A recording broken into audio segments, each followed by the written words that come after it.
Good day mga kapatid. I just want to share word of encouragement. Minsan bulag tayo sa katotohanan na may purpose ang Diyos sa atin. Akala mo pinabayaan ka na ng Diyos. Akala mo kinalimutan ka na niya.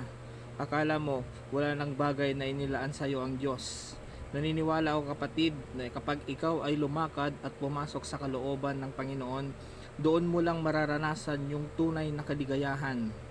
Alam kong masaya ka ngayon, pero naniniwala ako na mas may isasaya ka pa kapag pumasok ka sa kalooban ng Panginoon. Masaya kang ginagawa yung mga bagay na kaya mong gawin because there are things in your life that you can do. But there are things that you are created to do. Ang ipurso mo, hindi lang yung kaya mong gawin. Ang ipurso mo, yung dahilan ng Diyos kung bakit kanya nilikha. Praise the Lord.